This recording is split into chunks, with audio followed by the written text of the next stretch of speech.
একদিন মাঝরাস্তায় একটা ছেলে আমার ওড়না টেনে ধরেছিল।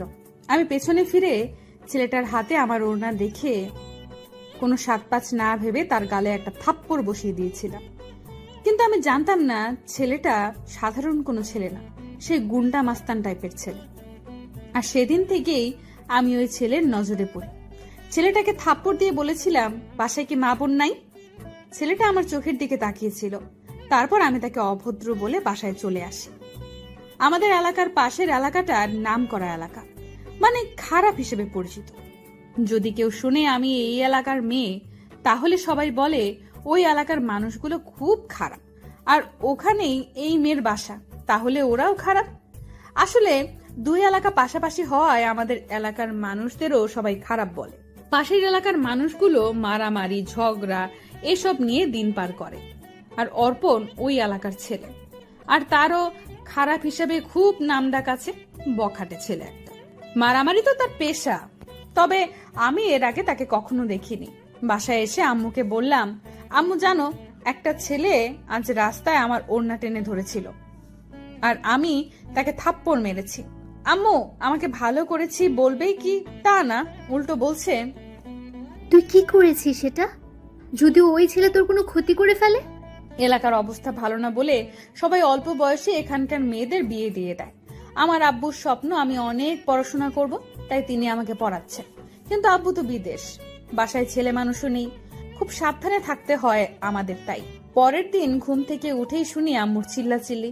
আমি চোখ ডলতে ডলতে ঘুম থেকে উঠে আম্মুকে জিজ্ঞেস করি, হয়েছেটা কি? সকাল সকাল চিল্লাচ্ছ কেন? তুই জানিস তুই কাকে থাপ্পড় দিয়েছিস? কাকে? আরে ওই ছেলের নাম অর্পণ, পাশের এলাকার নাম করা বখাটেও, মারামারিতে সবার আগে, খুব খারাপ ছেলে। আর তুই কিনা ওকেই মারলি? আজ থেকে তুই আর বাসার বাইরে যাবি না। আজ থেকে কলেজেও যেতে হবে না তোর, বাসায় বসে বসে পড়বি, পরীক্ষার সময় পরীক্ষা দিবি, ব্যাস। আম্মুকে জিজ্ঞেস করলাম, তুমি কিভাবে জানলে যে ওই ছেলেকেই আমি মেরেছি? আরে ওই ছেলে ওর বন্ধুকে পাঠাইছে বাসায়, আর বলছে এটা নিহিনদের বাসা নাকি। আমি বলছি হ্যাঁ, কোনো সমস্যা? তখন ওই ছেলে আমাকে বলল, আপনার মেয়ে কার গায়ে হাত তুলছে জানেন? অর্পণের গায়ে। আল্লাহ, এই মেয়ে নিয়ে আমি কি করব? মানুষও চেনে না। আম্মু প্লিজ এভাবে চিল্লাচিল্লি করো না, আমি যাব না বাসার বাইরে, এবার শান্তি। শান্তি। এরপর আমি কলেজে যাওয়া বন্ধ করে দিই। কিন্তু ওইদিকে অর্পণ আমাকে খুঁজে হয়রান। আমি প্রায় 4 দিন ক্লাসে যাইনি, আর সে এইদিকে আমার বান্ধবীদের বলে দিয়েছে আমি যদি পরের দিন কলেজে না যাই তাহলে সে সোজা আমাদের বাড়ি এসে আমার হাত ধরে টেনে নিয়ে যাবে। আমার বান্ধবী বর্ষা আমাকে কথাগুলো জানায়। আমি কথাটা শুনে প্রচুর ভয় পাই আর আম্মুকে বলি, কিন্তু আম্মু আমার চেয়ে বেশি ভীতু। সে চিন্তায় নাওয়া খাওয়া ছেড়ে দেয়। আমি পরের দিনও কলেজে যাই না। এইদিকে পরের দিন অর্পণ বর্ষাকে বলে, ও তো আসলো না, ঠিক আছে, কোনো সমস্যা নাই, আমি রাতে ওদের বাসায় যাব, ওকে বলে দিও। রাত তো হয়েছে ঠিকই, কিন্তু আমার আত্মা তো কাঁপছে, ভয়ে কলিজা শুকিয়ে গেছে। হঠাৎ করে রাত 12টায় দেখি অনেক জোরে জোরে আতশবাজির আওয়াজ। আম্মু বলে, এত রাতে এগুলো করছে কে? আমি উত্তর দিলাম, আমি কিভাবে জানবো? রাতে আম্মুকে আর বোনকে নিয়ে একসাথে শুই, আর বারবার মনে পড়ছে বর্ষার বলা কথাগুলো।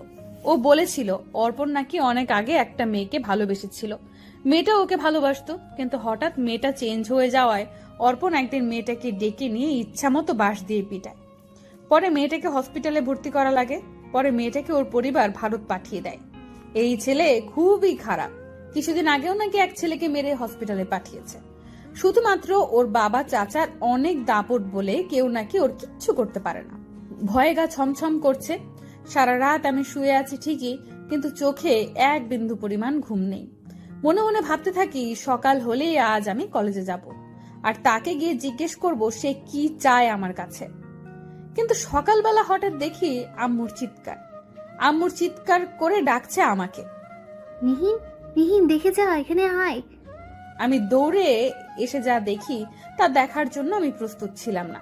এসে দেখি আমাদের বাড়ির উঠোন জুড়ে অনেকগুলো গোলাপের পাপড়ি দিয়ে গাঁদা ফুল দিয়ে লেখা হ্যাপি বার্থডে নিহিন, আর এই একই লেখা উঠোন জুড়ে জায়গায় জায়গায়, আর আশেপাশে অনেক গোলাপ ছড়ানো ছিটানো। আমি তো দেখে অবাক, এসব কে করলো? আর আমি তো কোনো প্রেম টেমও করি না যে আমার বয়ফ্রেন্ড বা লাভার আমার জন্য এগুলো করবে। আম্মু বলল, কি এসব? হ্যাঁ, আমি কিভাবে বলবো? কে করেছে এগুলো? আমি জানি না আম্মু। কিন্তু আমি জানি। কি জানো আম্মু? এসব অর্পণ করেছে, যাকে তুই থাপ্পড় মেরেছিস। কিন্তু ও তোর জন্মদিনের কথা জানলো কি করে? আমিও অবাক, ও আমার জন্মদিনের কথা জানলো কি করে? কি দরকার ছিল ঝামেলায় পড়ার? এখন কোথাকার চল, কোথায় করায় তাই দেখ। উফ, এত চিন্তা করো না তো আম্মু, যা হবার পরে দেখা যাবে। যাও নাস্তা বানাও, আমি খেয়ে কলেজে যাব। কি, কলেজে যাবি তুই? ফ্রেন্ডরা সবাই যেতে বলেছে। ওরা একটা ছোটখাটো প্রোগ্রামের আয়োজন করেছে আমার জন্মদিন উপলক্ষে। আমি না গেলে কিভাবে হয়? আচ্ছা যাবি, ভালো কথা, সাথে আমিও যাব। তুমি আমাকে সন্দেহ করছো আম্মু? আরে আমি তোকে একা ছাড়বো নাকি, যদি ওই অর্পণ তোর কোনো ক্ষতি করে? ও, এখন ভাব, কলেজে যেতে হলে আমাকে সাথে করে নিয়ে যেতে হবে, না হলে আমি যেতে দেব না। আমিও রাজি। ওকে, যেও। আম্মু নাস্তা বানালো, খাওয়া দাওয়া করে রওনা দিলাম আম্মুকে নিয়ে কলেজের উদ্দেশ্যে।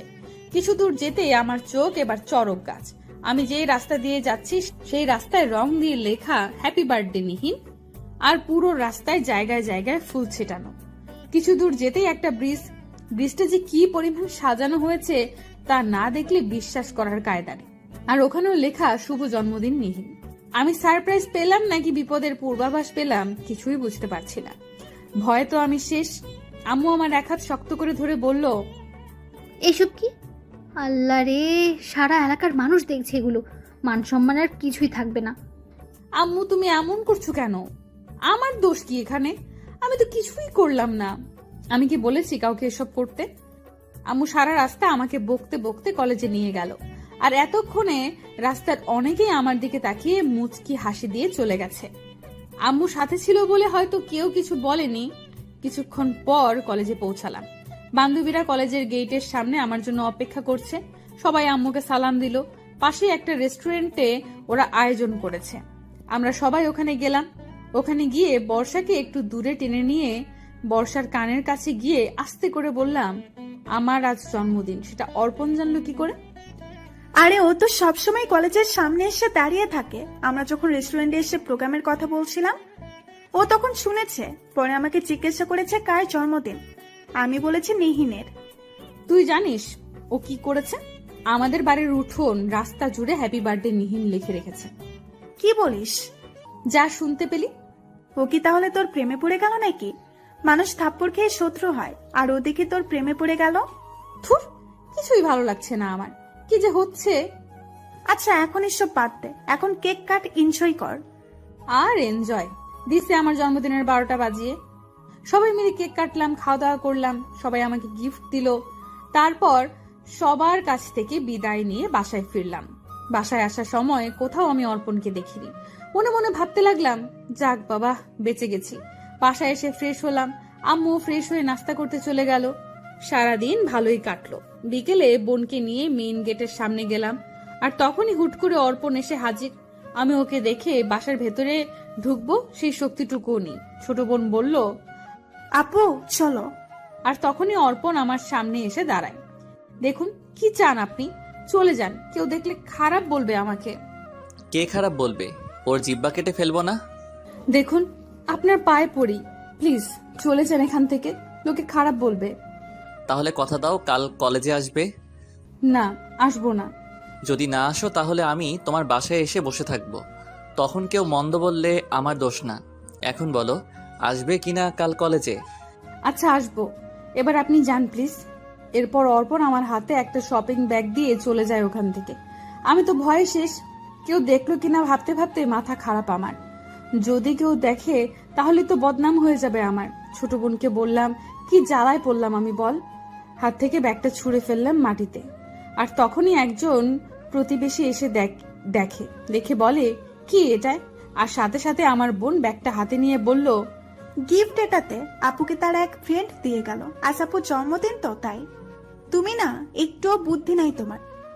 যদি এটাই চিঠিপত্র কিছু থাকে তখন কি হবে? কেউ যদি পড়ে ফেলে? এই কথা বলে বোন আমাকে নিয়ে আর ব্যাগটা নিয়ে আমার রুমে চলে আসলো। তারপর দরজা আটকে দিয়ে নিজেই খুললো ওটা। খুলে দেখে সত্যি সত্যি একটা চিঠি, আর সাথে একটা শাড়ি আর অনেকগুলো লিপস্টিক। চিঠিটা খুলে ও নিজেই পড়া শুরু করলো। নিহিন, আমি চিঠিপত্র কিছুই লিখতে পারি না, জানাও নেই আমার কিভাবে লিখতে হয় চিঠি, তাই মনের ভাব এলোমেলোভাবে প্রকাশ করে ফেললাম। রাত 12টায় আমি তোমার বার্থডে সেলিব্রেট করি ব্রিজে, আর আতশবাজির আওয়াজ সেখানেই হয়। আর রাস্তায় উঠোনে আমি লিখে রেখেছি ওগুলো। এই শাড়িটা তোমার জন্মদিনের গিফট। আমি চাই আগামীকাল তুমি এই শাড়িটা পরেই আমার সামনে আসো, আর এখান থেকে যে কোনো একটা লিপস্টিক দিয়ে আসলেই হবে। বাকি কথা দেখা হলে সামনাসামনি বলবো। ইতি অর্পণ। আম্মু যদি জানে এসবের কথারে পিচ্ছি, তাহলে আজ মেরেই ফেলবে আমাদের। এগুলো এখন কি করব? আর আমি এই ছাইপাশ পরবো তো দূরে থাক, ঘর থেকেই বের হব না আর। কিন্তু আপু, সে যদি সত্যি সত্যি বাসায় চলে আসে? তোর আসবে না, এমনিতেই ভয় দেখিয়েছে, বাদ দে এসব। রাতে টেনশনে না খেয়ে শুয়ে পড়ি। ছোট বোনকে তো বোঝালাম যেভাবেই হোক, কিন্তু নিজের মন তো বলছে ও যদি সত্যি সত্যি চলে আসে, আর ও যে ভয়ঙ্কর, আসলেই বা কি করব আমি। কোন রকম রাতটা পার হয়। সকালে ইচ্ছে করেই বিছানা থেকে উঠি না, আমি ভয়ে আছি যদি চলে আসে অর্পণ। বেলা 12টা, আম্মু ডেকে গেছে অনেকবার। আমি তাকে বলে দিয়েছি ভালো লাগছে না, ঘুমাবো। সারা রাত ঘুমাইনি। আম্মু খেয়ে ঘুমাতে বলছে, কিন্তু খাবার যে আমার গলা দিয়ে নামবে না, যে ভয়ে আছি আমি। কিছুক্ষণ পর বোন আমার দৌড়ে রুমে আসে আর বলে, আপুরে, ওঠ তাড়াতাড়ি, অর্পণ তো বাইরের বারান্দায় এসে বসে পড়েছে। আমাদের বাসাটা অনেক বড় আর খোলামেলা, শুধু এক পাশ দিয়ে দেয়াল করা, আর পুরো বাসায় কোনো দেওয়াল নেই। তাই যে কেউ আমাদের বাসায় সহজেই আসতে পারে। আর আমাদের বাসার মেইন গেট দিয়ে মানুষ যাতায়াত করে বলে গেটটা খোলাই রাখতে হয় সারাদিন।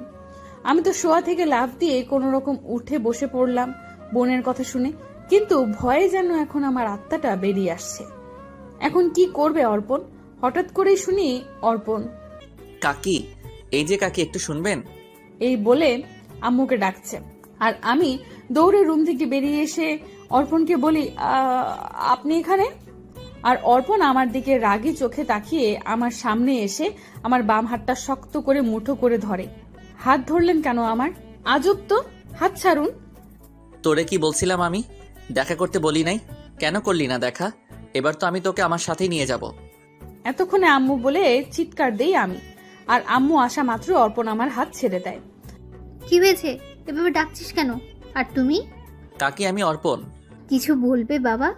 আসলে রাস্তা দিয়ে যাচ্ছিলাম, হঠাৎ পানি পিপাসা পেয়েছিল তো তাই এসেছিলাম। এক গ্লাস পানি দেওয়া যাবে? কি যে বলো বাবা, এই যা তো নিহিন, এক গ্লাস পানি নিয়ে আয়। আমি দৌড়ে গিয়ে এক গ্লাস পানি দিয়ে আমার ছোট বোনকে পাঠিয়ে দিই। সেদিনের মতো ও পানি পান করে চলে যায়।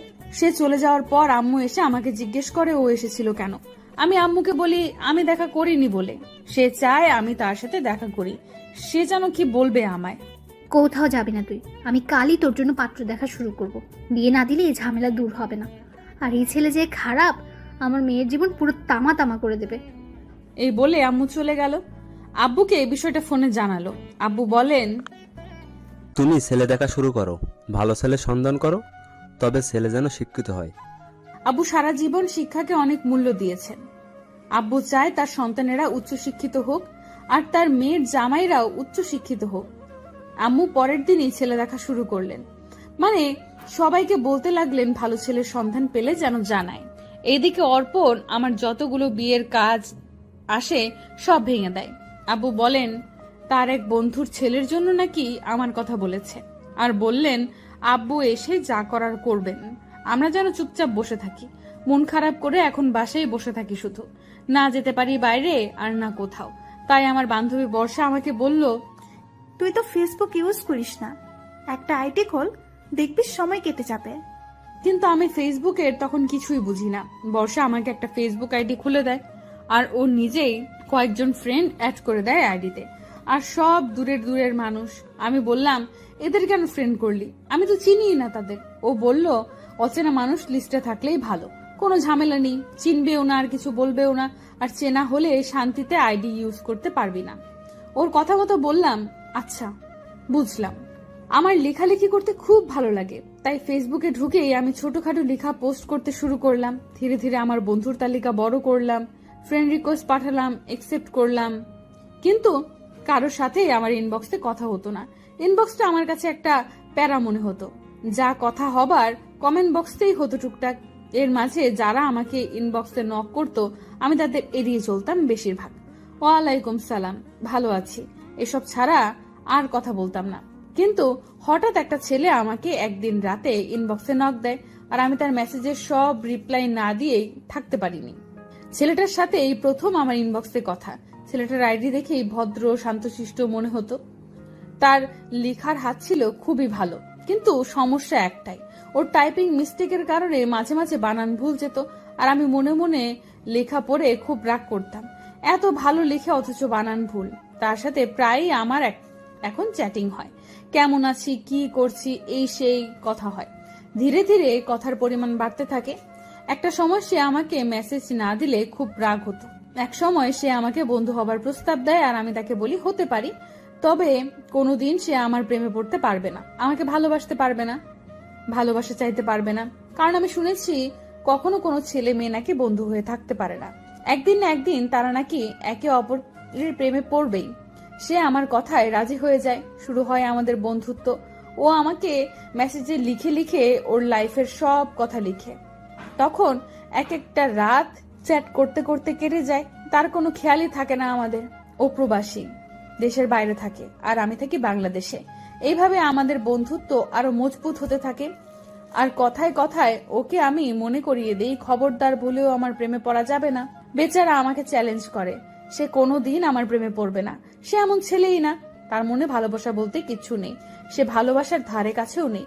আর আমিও তাকে উল্টো চ্যালেঞ্জ করে বলি, জাস্ট 15 দিনের ভেতরে সে আমার প্রেমে পড়বে আর আমাকে ভালোবাসবে, আমি যদি চাই।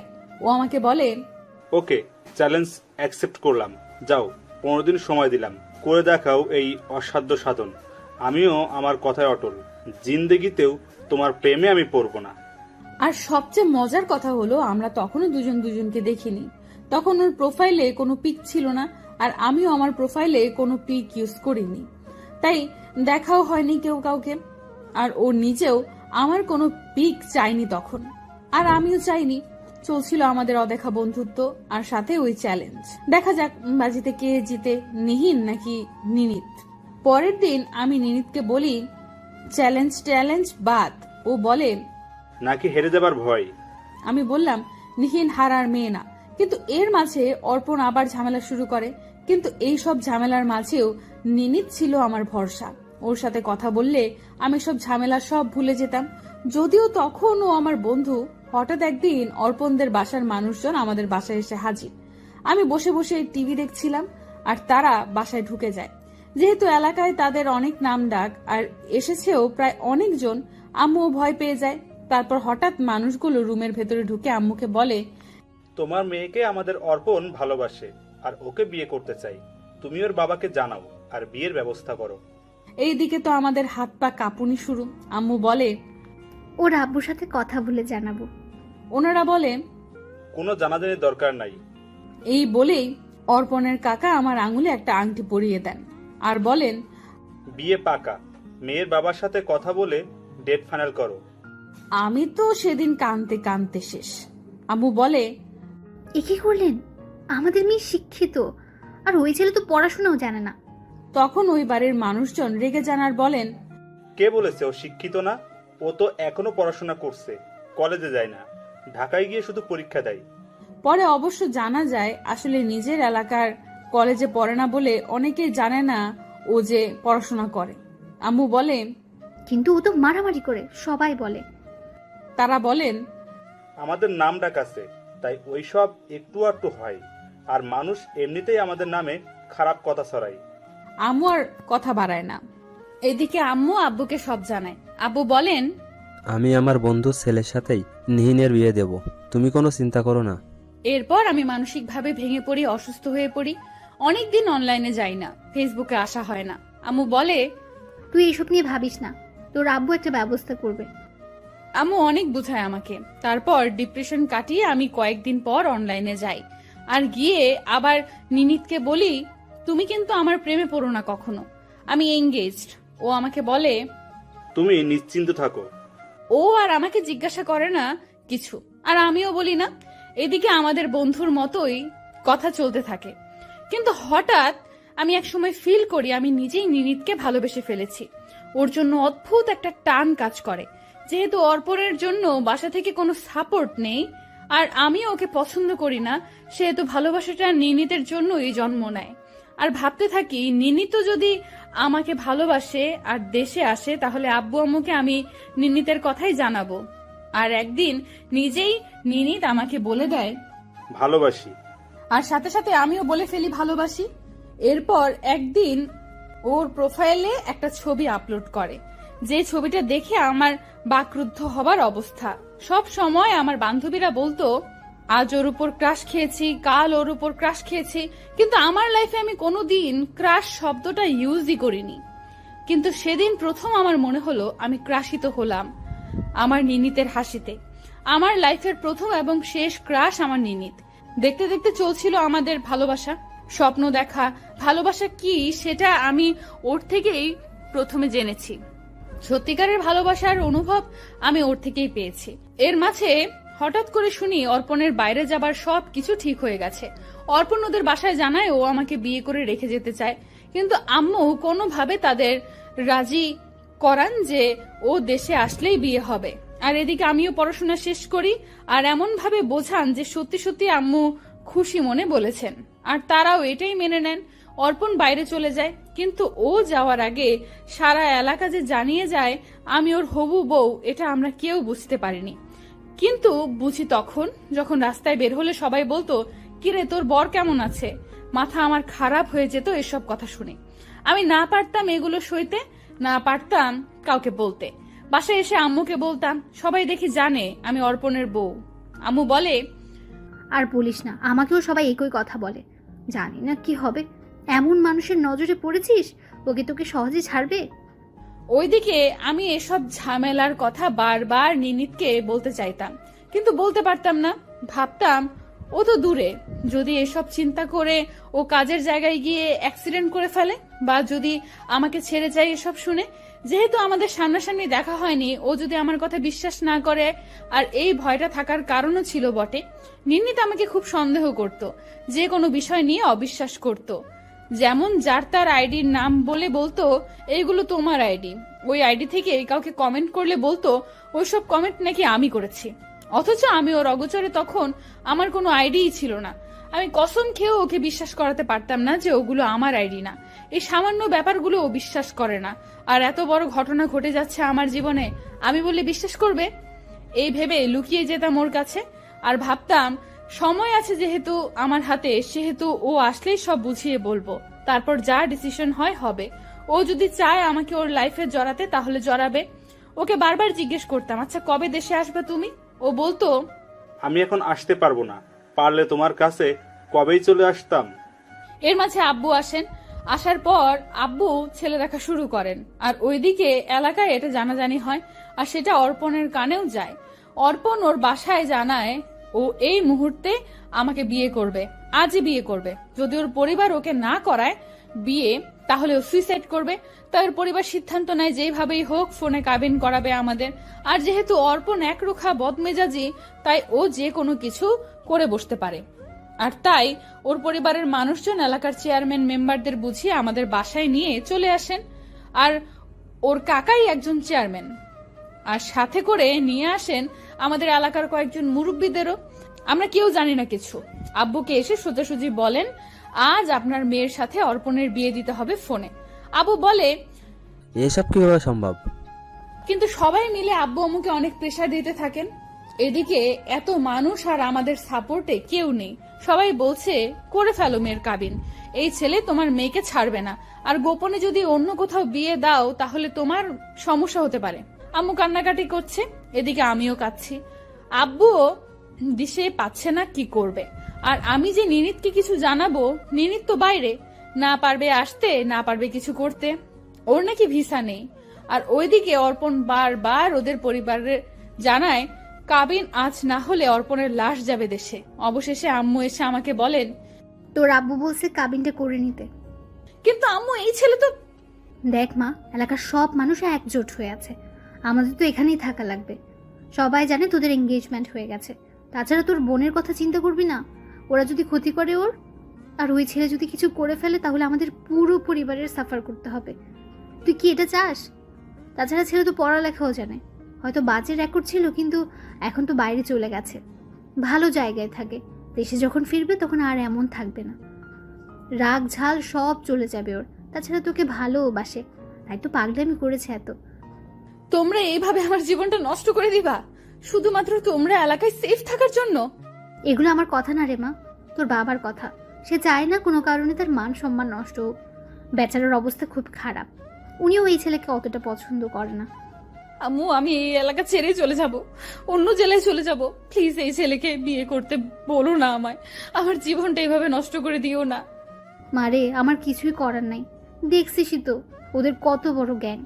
তুই যদি অন্য কাউকে বিয়েও করিস, ওই ছেলের ক্ষতি করতে তার 1 মিনিটও হাত কাঁপবে না। এবার তুই চলে গেলেও তো আমাদের এখানে থাকতে হবে, যদি তারা আমাদের ক্ষতি করে। আম্মু কাঁদছে। আমি জানি এই ছেলেকে আম্মুর মোটেও পছন্দ না। ছেলে দেখতে সুন্দর, পরে জানা গেল শিক্ষিত, কিন্তু এই ছেলের নামে মারামারি রেকর্ড আছে। আর আমরা মধ্যবিত্ত পরিবার, সাধারণ পরিবার, আর তারা ক্ষমতাবান পরিবার, তাদের অনেক পাওয়ার। আম্মু তাই রাজি না এখানে, কিন্তু বাধ্য হয়ে রাজি হতে হচ্ছে তাদের। আমি আব্বুর সাথে কথা বলতে চাই। আব্বুকে ডাকো। আম্মু আব্বুকে ডাকে। আব্বু এসে আমার হাত ধরে কান্না করে দেন। কাবিনটা করে নাও মা, আমার মান সম্মানের বিষয়। আমি এই বয়সে আমার মান সম্মান হারালে মরণ ছাড়া আর পথ থাকবে না।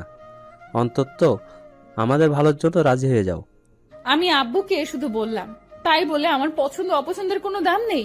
সারাটা জীবন আপনাদের কথা মতো চলেছি আব্বু, আর এখন এমন একটা ছেলের সাথে কাবিন করতে বলছেন যাকে আমি না কোনোদিন মানতে পারবো আর না ভালোবাসতে পারবো। আব্বু, আমি অন্য কাউকে পছন্দ করি। আমার আব্বু অসুস্থ হয়ে পড়েন, আর সবাই আরো বেশি করে প্রেসার দিতে থাকেন। অবশেষে বাধ্য হয়ে ফোনে কাবিনটা করেই নিতে হয় আমার। সবার ভালোর জন্য আমার অর্পণকে গ্রহণ করতে হয়, কিন্তু আমার আত্মা জানে নিনিত আমার সবটুকু জুড়ে। যদি নিনিত সেদিন দেশে থাকতো তাহলে আমি ওকে সবকিছু বলে একটা ডিসিশন নিতে পারতাম, কিন্তু আমার সেই পথও ছিল না। সবকিছু শেষ হয়ে গেল সেদিনই। আর কথা হলো, অর্পণ কার্ড পেলেই দেশে আসবে। এতে যেই কয় বছরই লাগুক, অর্পণ এখন চিন্তামুক্ত। এখন আর কেউ চাইলেও আমাকে বিয়ে করতে পারবে না।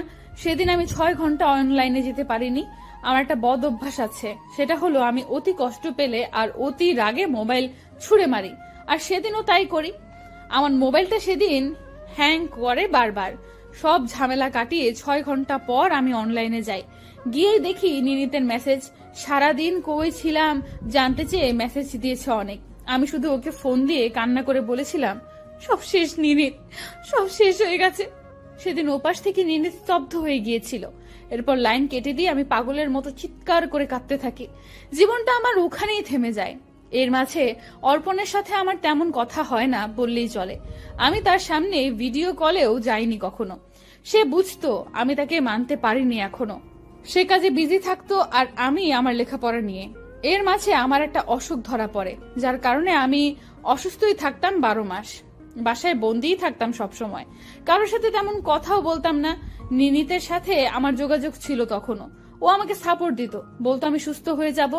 সব সময় ছায়ার মতো থেকেছে ও আমার। দেখতে দেখতে প্রায় 1.5-2 বছর। কিছুদিন আগে শুনি অর্পণ দেশে আসবে। নিনিত এতদিনেও দেশে আসেনি, ওর সাথেও আমার দেখা হয়নি এখনো। নিনিতকে আমি মেসেজে জানালাম অর্পণের কথা। ও আমাকে বলল আমি যেন কোনোদিন অর্পণকে কষ্ট না দেই, ওর মাঝে যেন সুখ খুঁজে নেই। আমিও বললাম ও যেন দেশে এসে কাউকে বিয়ে করে নেয়। দোয়া করলাম সুখী যেন হয়। বিদায় নিলাম ওর কাছ থেকে, কিন্তু মিথ্যা বলবো না, আমি এতদিনেও নিনিতকে ভুলতে পারিনি। সব সময় মনে মনে ভেবেছি ও যদি এর মধ্যে দেশে আসতো তাহলে ওকে আমি সব কিছু বুঝিয়ে বলতাম। আমার জীবনটা এত বড় এক ঝামেলার সাথে জড়িয়ে গেছে, সব বলতাম, নয়তো পালিয়ে যেতাম। জীবন তো একটাই, আমারও তো ভালোভাবে বাঁচার অধিকার আছে। কিন্তু আবার ভয়ও পেতাম যদি কেউ নিনিতের ক্ষতি করে বা আমার পরিবারের ক্ষতি করে আমি চলে গেলে। কিন্তু কখনো নিনিতকে আমি কোনো রকম আশা দিইনি, বরং ওকে বলেছি ভাগ্যটাকে মেনে নাও। তবে আমার কপালে যে নিনিত নেই, তাই তো আজও সামনে থেকে দেখতেও পারিনি ওকে। আর সবকিছু বুঝিয়ে বলা তো দূরের কথা। অর্পণের আসার কথা শুনে আমি নিনিতের সাথে টোটালি যোগাযোগ বন্ধ করে দিই।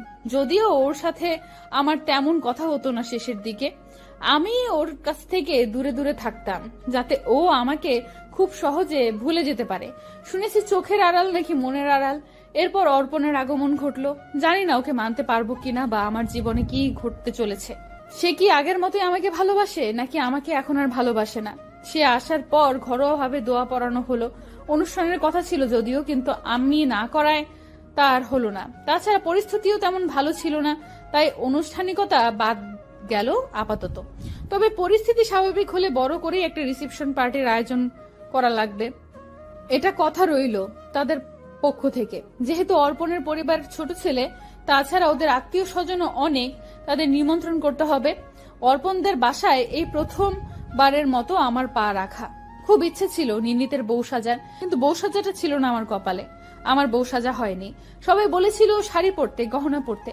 যেহেতু আমি অর্পণকে মন থেকে গ্রহণই করতে পারিনি, সেহেতু সাজবই বা কার জন্য। আমি নর্মালি সেদিন ওদের বাসায় পা রাখলাম। কাঁদতে কাঁদতে চোখ মুখ ফুলে গেছে আমার।